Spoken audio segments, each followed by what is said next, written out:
You know, when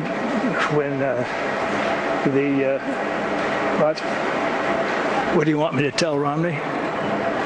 I can't tell him to do that. Can't do that to himself. Okay, the imaginary President Obama in the chair there, the empty chair. David, what about that?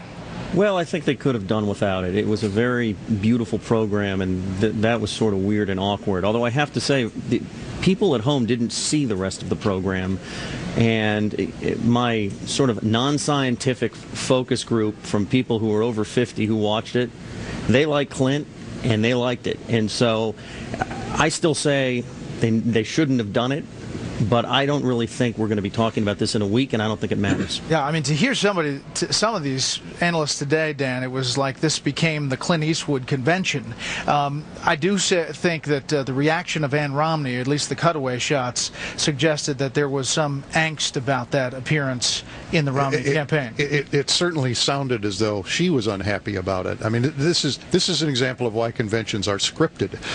This was the one unscripted moment, and it didn't quite go the way anybody had anticipated it. Now, I think in the great scheme of things, it'll pass, but it was a reminder to me of the degree to which we live in an environment now, a media environment with Twitter and, you know, everything else, in which something like that, which is a tiny distraction, becomes a huge moment. And I think one of the disadvantages for Governor Romney was that last night and this morning, so much of the time was spent talking about Clint Eastwood and not about some of the lines that he delivered about President Obama. Took some of the oxygen out of the room. Quickly, you two? Well, I'm a big Clint Eastwood fan. I think he's thrilling. I guess I'm in the over 50 group that David's talking about.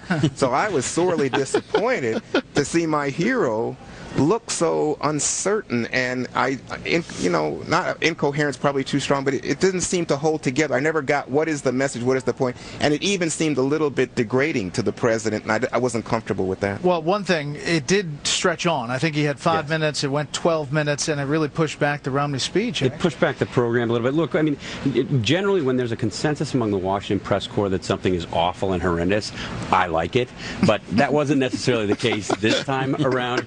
The big practical problem is that we spent a lot of time today, everybody spent a lot of time today talking about Clint Eastwood and not Mitt Romney, but also not Marco Rubio, who was this program last night was meant to highlight Marco Rubio, and many more minutes spent talking about Clint Eastwood than Marco Rubio. Next up, the Friday Lightning Round.